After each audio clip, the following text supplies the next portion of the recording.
Good evening students. நாம் இன்றைக்கி இந்த வீடியோவில் என்ன பார்க்க போகிறோம்னா, பொதுவாக பிஎட்டில் தேர்ட் செமஸ்டரில் இருக்கிற இந்த 22 ரெக்கார்டு சம்மந்தமாக ஜஸ்ட் அவுட்லைன் ஒரு இன்ட்ரோ மாதிரி உங்களுக்கு எக்ஸ்பிளைன் பண்ண போகிறேன். பொதுவாக என்னென்ன ரெக்கார்டை எப்படி எழுதணும், அது எதுக்காக எழுதுகிறோன்றத ஜஸ்ட் ஒரு ஓரலாக இன்ட்ரோ தான். மீதி அடுத்த வீடியோவில் வந்து பார்த்திங்கன்னா ஒவ்வொரு ரெக்கார்டுலேயும் எப்படி எழுதணும், அது அந்த ரெக்கார்டு என்ன மாதிரி ஸ்டெப்ஸை ஃபாலோ பண்ணணும், வைவாவாஸில் எப்படி கொஸ்டின்ஸ் கேட்பாங்க அப்படின்றத நம்ம டிஸ்கஸ் பண்ணுற மாதிரி இருக்கும். ஸோ இந்த வீடியோவில் வந்து ஜென்ரலாக காமனாக என்னன்றதை டிஸ்கஸ் பண்ணுவோம். சரிங்களா? ஃபஸ்ட்டு பார்த்தீங்கன்னா லெவல் 1க்கான அப்சர்வேஷன் ரெக்கார்ட். இந்த அப்சர்வேஷன் ரெக்கார்டு வந்து லெவல் 1 லெவல் 2 அப்படின்ற 2 இதுவுமே எழுதணும். எங்கன்னா லெவல் 1ன்றது உங்களுக்கு தெரியும், 6th-லேருந்து 8th இருக்கிறது லெவல் 1, 9th 10th வந்து லெவல் 2. இதுதான் வந்து நம்ம அப்சர்வேஷன் ரெக்கார்டு எழுதணும். இந்த அப்சர்வேஷன் ரெக்கார்டு எங்கே எழுதணும்னா, நீங்கள் எங்கே ட்ரைனிங் போகிறீங்களோ அங்கே ட்ரைனிங் போகிற இடத்துல உங்களுடைய கைட் டீச்சர் யாரோ அவங்களுடைய கிளாஸ் ரூமை நீங்கள் அப்சர்வ் பண்ணுறது.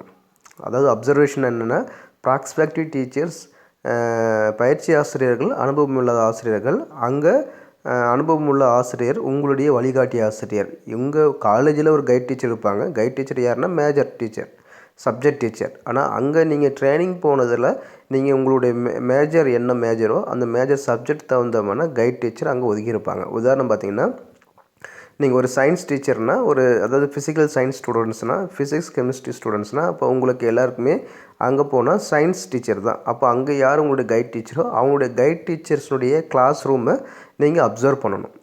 ஸோ அந்த அப்சர்வேஷன் பண்ணி அங்கே என்ன மாதிரியான டீச்சிங் லேர்னிங் ப்ராசஸ் நடந்தது அப்படின்றதுக்காக நீங்கள் என்ன பண்ணுங்க, ஒரு டிஸ்கஷன், அதை நீங்கள் அப்சர்வ் பண்ணுறது. அப்சர்வேஷனாக உற்று நோக்கல். எதை உற்று நோக்குறீங்கன்னா, உங்களுடைய வழிகாட்டி ஆசிரியர், அதாவது அனுபவம் உள்ள ஆசிரியர்கள், எக்ஸ்பீரியன்ஸ் டீச்சர்ஸ் வந்து எப்படி வந்து ஒரு கிளாஸ் ரூமை ஹேண்டில் பண்ணுறாங்க, அது என்ன மாதிரியான மெத்தடாலஜியாக ஃபாலோ பண்ணுறாங்க, ஸ்டூடெண்ட்ஸ் மத்தியில் எது மாதிரியான டீச்சிங் மெத்தட்ஸை ஃபாலோ பண்ணுறாங்க, கிளாஸ் ரூமில் அந்த இன்டராக்ஷன் எப்படிலாம் இருக்குது அப்படின்றத, அதாவது அனுபவம் இல்லாத ஸ்டூடெண்ட்ஸ் நீங்கள் அப்சர்வ் பண்ணுறதுக்காக அந்த அப்சர்வேஷன் ரெக்கார்டு.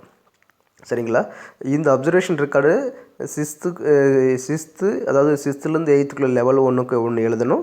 9th 10th ஏதாவது ஒரு லெசனை நீங்கள் அப்சர்வ் பண்ண மாதிரி எழுதணும். இல்லை நீங்கள் உண்மையாலுமே அப்சர்வேஷன் கிளாஸ் நடந்துச்சு, உங்களோட கைட் டீச்சர்ஸ் கூப்பிட்டு அவர் கிளாஸை கவனிக்க சொல்கிறாருன்னா நீங்கள் அதை ரியலாகவே எழுதலாம். அப்படி இல்லைன்னா நீங்கள் 6th-லேருந்து 8th நீங்கள் என்ன மேஜரோ என்ன சப்ஜெக்டோ அது கிளாஸ் ரூமில் கவனித்த மாதிரியும் நீங்கள் எழுதணும். அதே மாதிரி லெவல் 2லையும் நீங்கள் எழுதணும். அப்சர்வேஷன் ரெக்கார்டு எதுக்காக எழுதுகிறோம்னா, ட்ரைனிங் ஸ்டூடெண்ட்ஸ் வந்து டீச்சிங் ப்ரொஃபஷனல் எக்ஸ்பீரியன்ஸ் ஸ்டாஃப், அது யாருன்னா அங்கே ஸ்கூலில் இருக்கிற கைட் டீச்சர்ஸ்னுடைய கிளாஸ் ரூம் எப்படி இருக்குன்றது, அந்த டீச்சிங் லேர்னிங் ப்ராசஸ் எப்படி இருக்குன்றதை நீங்கள் அப்சர்வ் பண்ணுறீங்க. ஸோ நீங்கள் அப்சர்வ் பண்ணும்போது என்ன மாதிரி ஸ்டெப்ஸை ஃபாலோ பண்ணி எழுதணுன்றதெல்லாம் அது ஸ்பெசிஃபிக்காக சொல்லுவாங்க. ஸோ அப்சர்வேஷன் இருக்குன்னு எதுனா உற்றுநோக்கல் என்பது எங்கன்னா, எந்த பள்ளியில் நீங்கள் போகிறீங்களோ அந்த பள்ளியில் இருக்கிற கைட் டீச்சர்ஸ்னுடைய கிளாஸ் ரூமை நீங்கள் அப்சர்வ் பண்ணுறது தான். சரிங்களா? அடுத்தது பார்த்திங்கன்னா மைக்ரோ டீச்சிங்.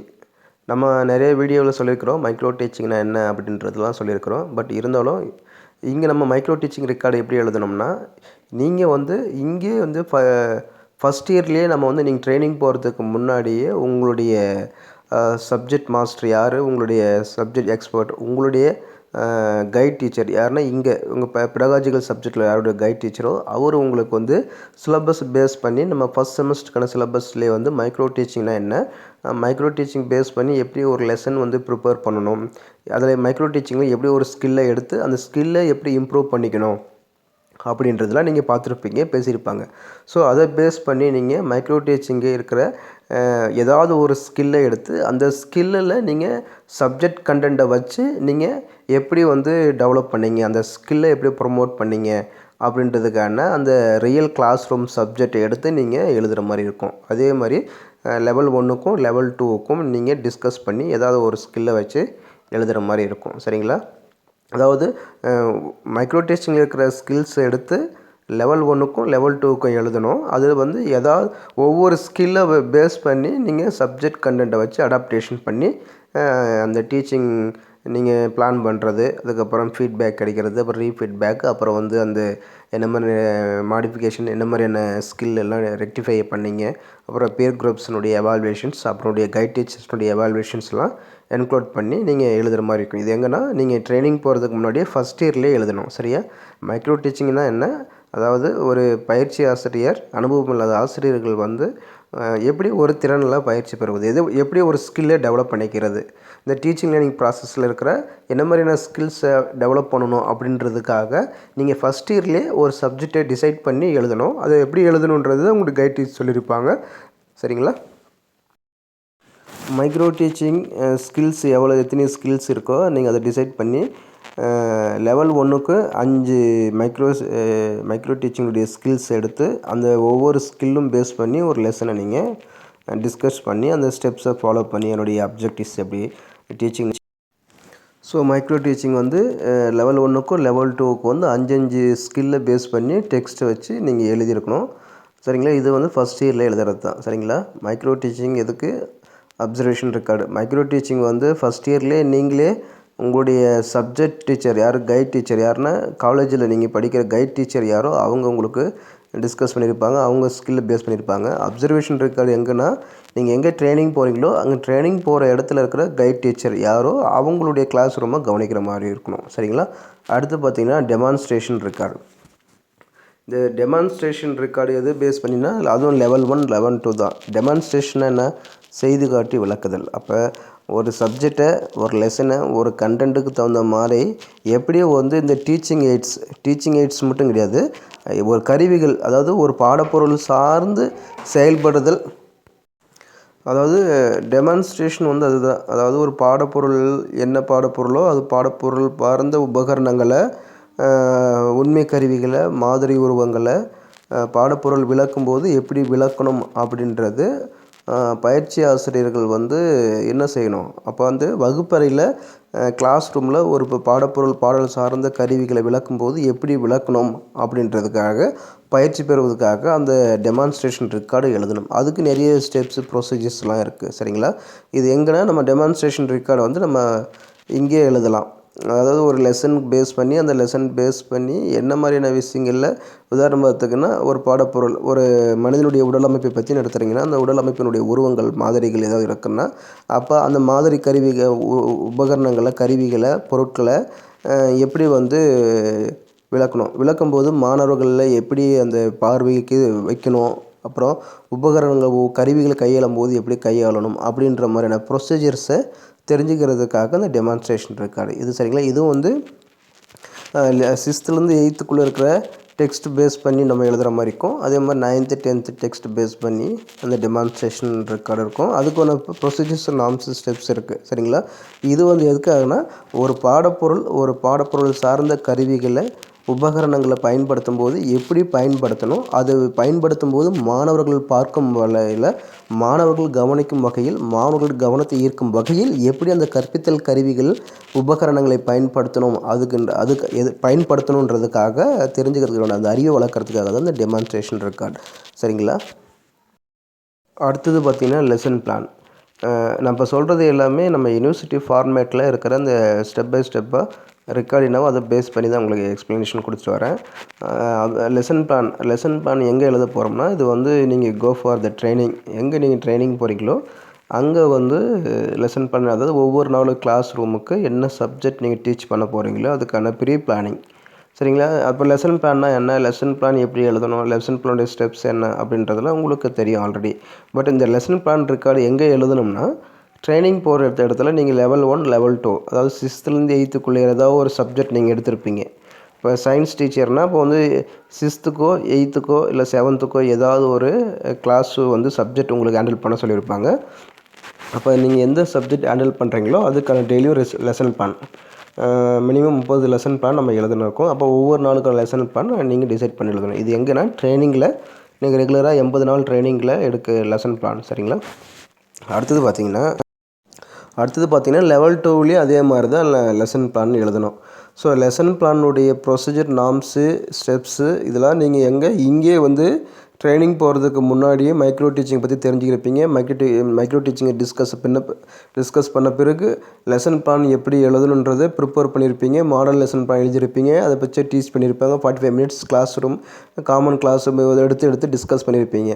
ஸோ நீங்கள் வந்து ரியலாக வந்து ட்ரைனிங் போகும்போது அந்த லெசன் பிளான் ரெக்கார்டு எப்படி எழுதணும்னா அந்த ஒவ்வொரு சப்ஜெக்ட் உங்களுக்கு இப்போ 6th-லேருந்து 8th என்ன சப்ஜெக்ட் கொடுத்துக்கிறாங்களோ ஒரு சப்ஜெக்ட் ஹேண்டில் பண்ண சொல்லியிருப்பாங்க.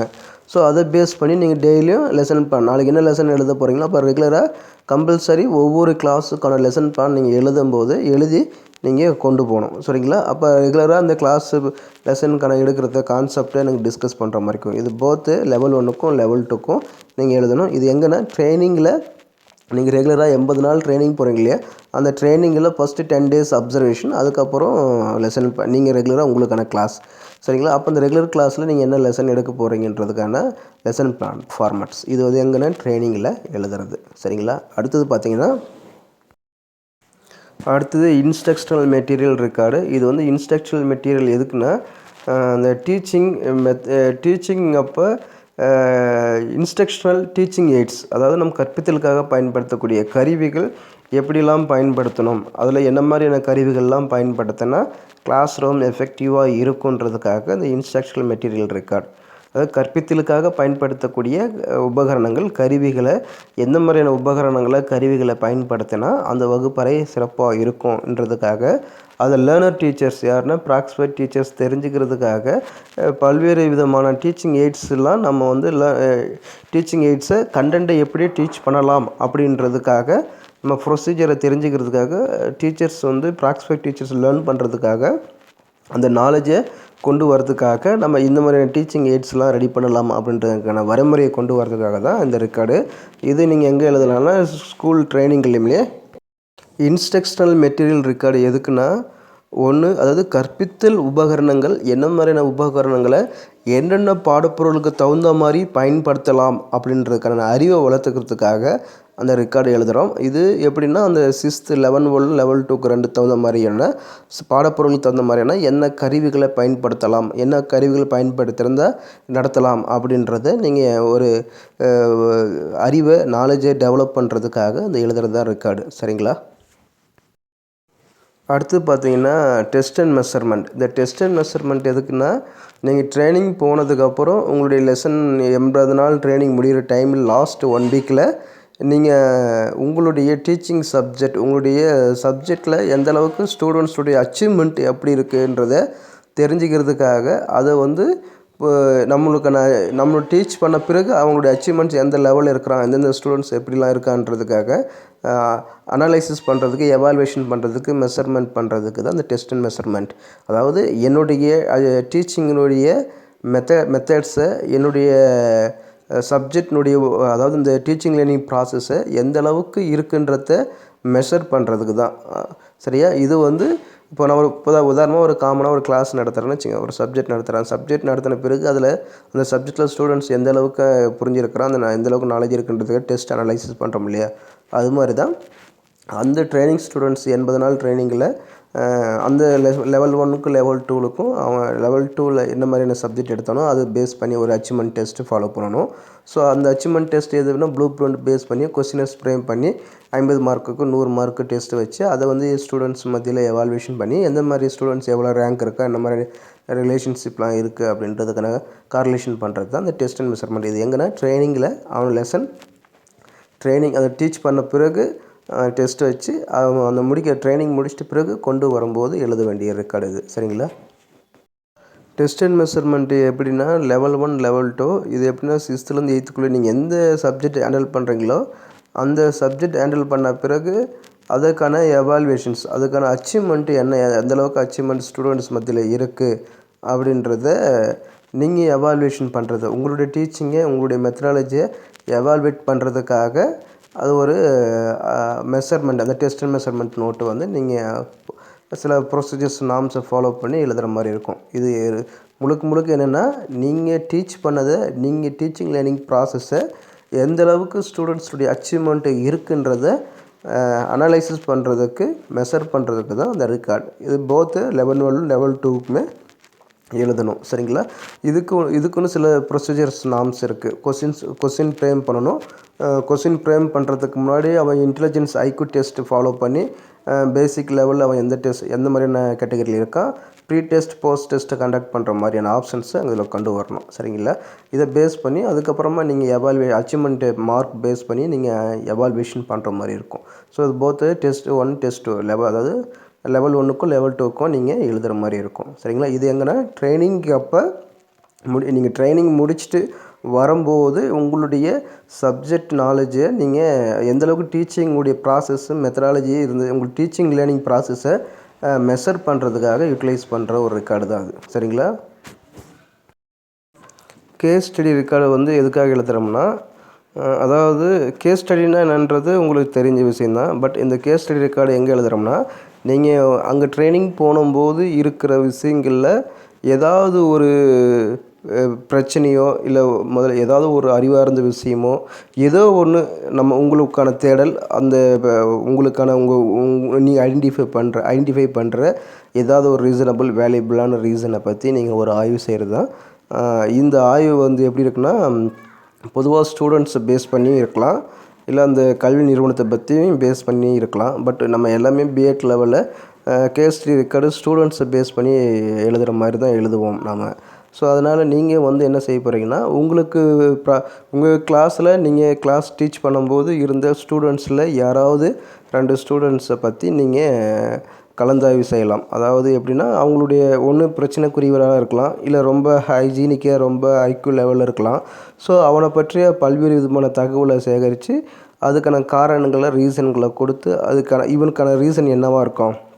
ஒரு கேஸ் ஸ்டடி ரெக்கார்டு அதாவது ஏதாவது ஒரு நீங்கள் ஐடென்டிஃபை பண்ண ப்ராப்ளம், ஒரு ப்ராப்ளத்தை ஐடென்டிஃபை பண்ணியிருப்பீங்க, செலக்ட் பண்ணியிருப்பீங்க, அந்த செலக்ட் பண்ண ப்ராப்ளத்துக்கான ரீசன்ஸ் தெரிஞ்சுருப்பீங்க. அதுக்கப்புறம் இதை பேஸ் பண்ணி ஏதாவது ஒரு ரெக்கமெண்டேஷன்ஸ், இல்லை ஏதாவது அந்த ப்ராப்ளத்துக்கான சொல்யூஷன்ஸ், இல்லை ஏதாவது ஒரு இம்ப்ளிகேஷன்ஸு, இல்லை ஒரு எஜுகேஷ்னல் இம்ப்ளிகேஷன்ஸ், இல்லை ரொம்ப ஒரு ஹைஜீனிக்கான ஸ்டூடெண்ட்ஸ், ரொம்ப ஒரு வேல்யூபிளான ஸ்டூடெண்ட்ஸ், இல்லை ஒரு காக்னிட்டிவ் சார்ந்த ஒரு ஸ்டூடெண்ட்ஸை பற்றி எடுக்கிறீங்களோ அவனை பேஸ் பண்ணி அவனுக்கான ரிலேஷன்ஷிப் சம்மந்தமாக, அவனுடைய வேல்யூஸ் சம்மந்தமாக ஏதோ ஒரு விஷயத்தை நீங்கள் ஆய்வு பண்ணி அதுக்கான சஜஷன்ஸ் ஆர் சொல்யூஷன்ஸில் கொடுக்கறது தான் அந்த கேஸ் ஸ்டடி ரெக்கார்டு. ஒன்று ப்ராப்ளமேட்டிக்காக இருக்கலாம், இல்லது ஒரு வேல்யூபிளான காக்னிட்டிவ் சார்ந்த ஸ்டூடெண்ட்ஸாக கூட எடுத்துக்கலாம்ப்பா. நீங்கள் ஸ்டூடெண்ட்ஸை 2 விதமான ஸ்டூடெண்ட்ஸாக எடுத்துக்கலாம். இல்லை உங்களுக்கு என்ன தோணுதோ யார் அனலைசிஸ் பண்ணலாம். நீங்கள் ரொம்ப மேஜராக என்ன மாதிரி ப்ராப்ளத்தை ஃபேஸ் பண்ணிங்களோ அதுக்கான ரீசன்ஸை பற்றியும் நீங்கள் ஆய்வு செய்யலாம். அந்த கேஸ் ஸ்டடி கலந்தாய்வு, ஒரு பிரச்சனை பல்வேறு கோணங்களை நீங்கள் ஆய்வு செஞ்சு அதுக்கான ரெக்கமெண்டேஷன்ஸ் சஜஷன்ஸ் கொடுக்கறது தான். சரிங்களா? இது எங்கே நடக்கும்னா, நீங்கள் ட்ரைனிங்கில் உங்கள் கிளாஸ் ரூம் என்விரான்மெண்ட்டில் உங்களுடைய ஸ்கூல் என்விரான்மெண்ட்டில் என்ன மாதிரியான ப்ராப்ளத்தை ஐடென்டிஃபை பண்ணிங்களோ அதுக்கான ஒரு ஆய்வு முறை தான். சரிங்களா? இந்த கேஸ் ஸ்டடி ரெக்கார்டு இது நீங்கள் அங்கே தான் எழுதணும். சரிங்களா? அடுத்தது சைக்காலஜி ரெக்கார்டு நீங்கள் பார்த்தீங்கன்னா, நீங்கள் இங்கே நம்ம ட்ரைனிங் போகிறதுக்கு முன்னாடி ஃபஸ்ட் இயர்லேயே அந்த சைக்காலஜி ரெக்கார்டு எழுதணும்.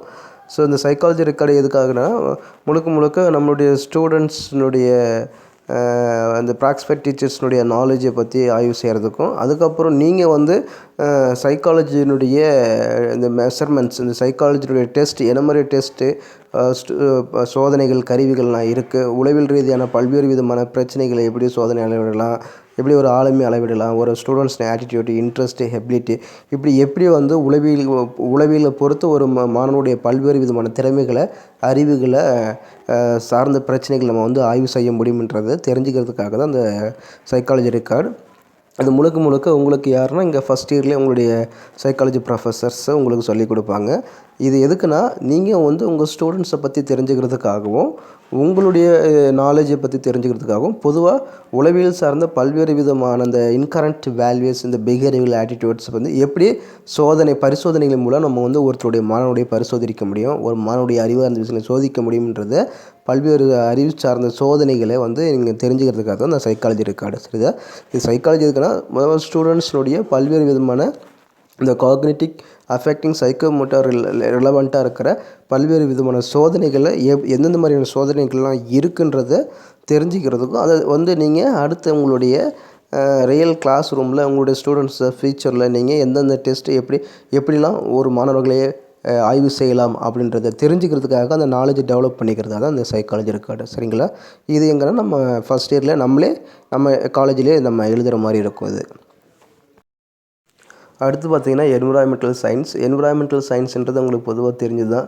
பொதுவாக என்விரான்மெண்டல் சயின்ஸ் எதுக்கு, என்விரான்மெண்டல் எஜுகேஷன் ரெக்கார்டு எதுக்கு நம்ம வந்து ஏன் எழுதணும், பொதுவாக ஒய் ப்ராக்ஸ்பெக்ட் டீச்சர்ஸ்க்கு வந்து இந்த என்விரான்மெண்டல் சயின்ஸ் ரெக்கார்டு சம்மந்தமாக நம்ம எழுதணும்னா அதனுடைய நாலேஜை இம்ப்ரூவ் பண்ணுறதுக்கும் அந்த நாலேஜ். ஸோ என்விரான்மெண்டல் ரெக்கார்டு நம்ம ஃபஸ்ட் இயர்லேயே தான் எழுதணும். இது வந்து ஏதாவது ஒரு வகையான என்விரான்மெண்டல் அவேர்னஸ் பேஸ் பண்ணி ப்ரோக்ராம் கண்டக்ட் பண்ண மாதிரியான ஸ்டெப்ஸை ஃபாலோ பண்ணி என்விரான்மெண்டல் சயின்ஸ் ஏன் ஸ்டூடெண்ட்ஸ் டீச்சர்ஸ் ப்ராக்ஸ்பெக்ட் டீச்சர்ஸ்க்கு என்விரான்மெண்டல் ரெக்கார்டு ஏன் தேவை, அந்த நாலேஜ் ஏன் கொண்டு வரணும், அப்புறம் இதனால் என்ன மாதிரியான விஷயங்களை நம்ம என்ன மாதிரி ப்ரோக்ராம்லாம் கண்டக்ட் பண்ண மாறோம் அப்படின்ற மாதிரி ஸ்டெப்ஸை ஃபாலோ பண்ணி எழுதணும். என்விரான்மெண்டல் சயின்ஸ் இது எங்கே நம்ம ஃபஸ்ட் இயரில் நம்ம எழுதுறது தான் அந்த ஃபஸ்ட் இயர் ரெக்கார்டுக்கான நோடு தான். பொதுவாக என்விரான்மெண்டல் அவேர்னஸை க்ரியேட் பண்ணுறதுக்கும் அந்த அவேர்னஸை வந்து பப்ளிக்கிட்ட நம்ம எந்த அளவுக்கு கொண்டு போனோம், என்ன மாதிரியான ப்ரோக்ராம்லாம் கண்டக்ட் பண்ணோம் அப்படின்றதுக்குன்றக்கான ஒரு ஸ்ட்ராட்டஜிஸை கொண்டு போகிறது தான் என்விரான்மெண்டல் சயின்ஸ். சரிங்களா? இது ஃபஸ்ட் இயர் ரெக்கார்டு தான். சரிங்களா? ரைட். அடுத்தது பார்த்திங்கன்னா ஸ்டூடெண்ட்ஸ் போர்ட்ஃபோலியோன்றது இது ஒரு வகையான டேட்டா. ஸ்டூடெண்ட்ஸ்க்கான தகவலை சேகரித்து வைக்கிறதுக்காக நம்ம தரவுகளை ஒரு வெப்பேஜை க்ரியேட் பண்ணுற மாதிரி அதில் வந்து தரவுகளை சேகரித்து வைக்கிறதுக்காக மாணவர்களே தன்னுடைய சுய தரவுகளை சேகரிக்கிற மாதிரியான உதாரணமாக ஒரு வெப்பேஜ் ஒவ்வொரு யூனிவர்சிட்டிஸ் ஒரு காலேஜஸ் இருக்குன்னா அந்த காலேஜ் பேஸ் பண்ணி ஒரு வெப்பேஜ் க்ரியேட் பண்ணுற மாதிரி ஸ்டூடெண்ட்ஸ்க்கான ஒரு போர்ட்டல் ஓப்பன் பண்ணி அந்த போர்ட்டலுக்குள்ளே சில தரவுகளை சேகரித்து வைக்கிறதுக்காக இந்த ரெக்கார்டு எழுதணும். இது வந்து நம்ம கம்ப்யூட்டர் சயின்ஸ் பேஸ் பண்ணி நம்ம அவங்களுடைய ஒரு போர்ட்ஃபோலியோவை க்ரியேட் பண்ணி அதில் தரவுகள் என்ன மாதிரி தரவுகள்லாம் சேகரித்தோம் அப்படின்ற மாதிரி தான் தெரிஞ்சுக்கிற நாலேஜை டெவலப் பண்ணுறதுக்கு தான். சரி, உங்களுக்கு ஏதாவது டவுட் இருந்தால் மற்ற ரெக்கார்ட் டவுட் பற்றி ஏதாவது டவுட் இருந்தால் கமெண்ட் பாக்ஸில் மென்ஷன் பண்ணுங்கள். அந்த வீடியோ பிடிச்சிருந்தால் லைக் பண்ணுங்கள், சப்ஸ்கிரைப் பண்ணுங்கள். மீதி ஏதாவது அடுத்த வீடியோவில் சந்திப்போம். மீதி ஏதாவது டவுட் இருந்தால் நம்ம அடுத்த வீடியோவில் சந்திப்போம். தேங்க்யூ.